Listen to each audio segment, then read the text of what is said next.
Assalamualaikum warahmatullahi wabarakatuh.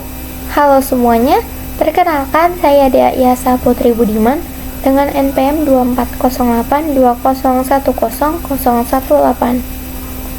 Nah, di sini saya akan mempresentasikan tugas mata kuliah Manajemen Sistem Operasi dengan dosen pengampu Bapak Agus Saling. Apa sih yang bakal aku bahas di sini?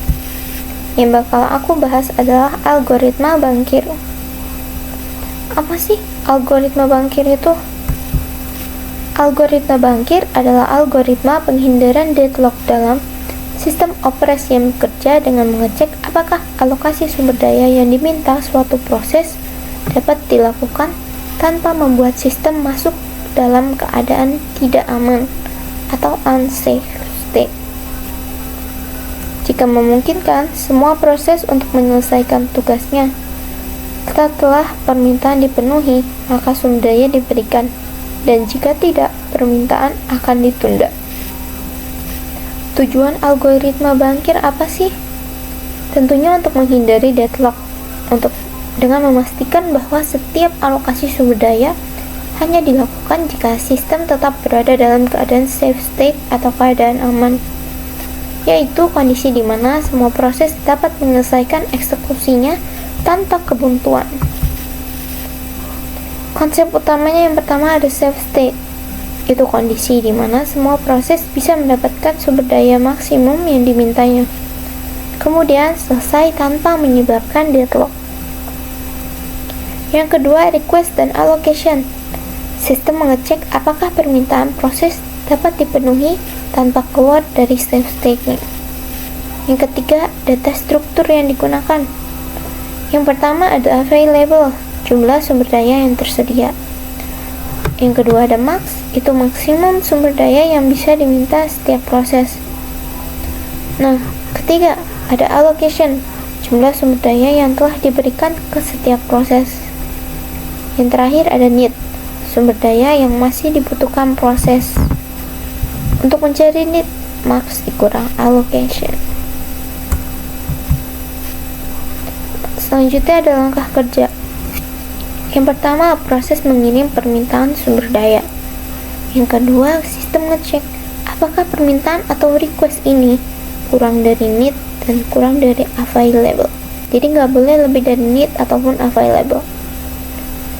Yang ketiga, sistem sementara alokasikan sumber daya, lalu ngecek apakah kondisinya masuk ke safe state atau tidak. Kalau safe, alokasi diteruskan. Nah, kalau enggak, alokasi ini bakal dibatalin dan proses harus nunggu.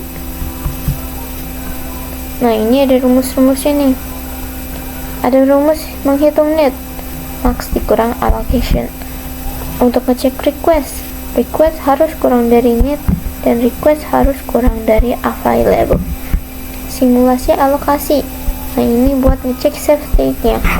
Kalau aman dikabulin, kalau enggak bakal ditolak.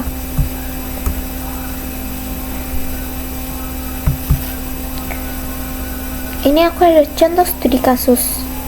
Proses P0, P1, dan P2. Max-nya 654, allocation-nya 312. Available resource-nya 2.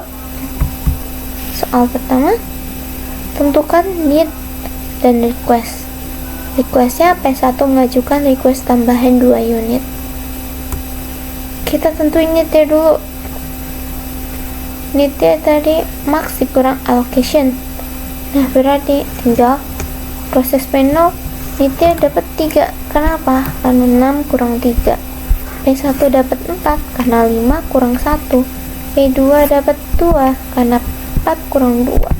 Jadi need-nya 342. Nah, kita lanjut ke request. Cara ngeceknya yang pertama, requestnya kurang dari need. Requestnya 2, need P1 nya 4, masih bisa. Requestnya 2, available nya 2, masih bisa jalan. Allocation-nya P1 1 ditambah sama requestnya 2, bisa dari 3. Init P1 nya 4 dikurang 2. 2 ini apa? 2 nya available resource-nya sisa 2, berarti init P1 masih butuh 2 available resource buat ngejalanin proses P1. Available-nya tadi 2, available resource-nya dikurang 2. Kenapa dikurang 2? Karena tadi udah dipakai 2 buat ngejalanin si need P1, jadi habis. Nah, karena si available resource-nya habis, gak bisa proses jalan lagi karena gak bisa jalan, available habis, gak ada yang bisa dijalani lagi. P0 nya masih butuh 3, P1 masih butuh 2, P2 masih butuh 2, available nya 0, gak ada bisa yang jalan, gak ada bisa proses yang jalan tuh gak bisa, gak ada, jadi masuk ke deadlock, sistemnya jadi unsafe, dalam keadaan tidak aman, jadi nggak bisa ngapa-ngapain lagi. Kita lanjut ke soal kedua. Kita tentukan need dan request. P2 mengajukan request tambahan 2 unit. Kalau tadi P1, sekarang P2. Need-nya masih sama, 342. Kita lanjut langsung ke request. Requestnya kurang dari need dan available. Need P2 nya 2, need T2 masih bisa, available nya 2, requestnya 2 masih bisa jalan. Kalau request diberikan, allocation P2 nya 2 ditambah requestnya jadi 4. Need P2 nya 2 dijalannya pakai available yang ada 2, jadi habis. P2 nggak butuh apa-apa lagi buat ngejalanin prosesnya, available nya habis karena dipakai, tadi punya 2 dipakai 2 buat ngejalanin need P2 nya, jadi habis. Nah, karena P2 nya nih habis, udah selesai berarti ini P2, karena nggak butuh need lagi, nggak butuh buat ngejalanin prosesnya lagi karena neednya udah habis. Berarti kita masih tinggal butuh jalanin si proses P0 sama P1. Nah, kita alokasiin lagi buat ke P0, available nya jadi 4. Kenapa? Karena tadi ini T2 terus ditambah available yang tersedia sebelumnya ada 2, jadi 4. Jadi update available nya 4. Terus kita lanjut ke P2, P0 nitnya 3 kurang dari 4, berarti bisa jalan karena available nya 4, butuhnya 3, sisa 1, masih bisa jalan P0 nya. Gak perlu kita ngecek request, need, request, available lagi karena ini kita tinggal ngelanjutin aja.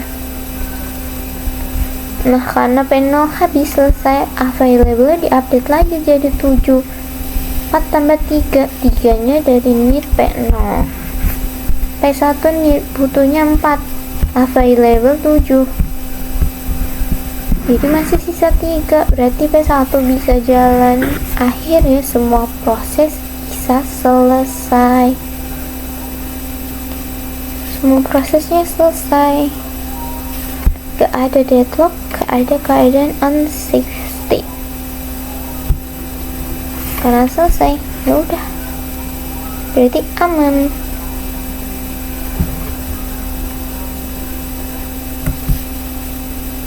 Nah, sekian presentasi dari saya, kurang lebihnya mohon maaf. Wassalamualaikum warahmatullahi wabarakatuh. Terima kasih.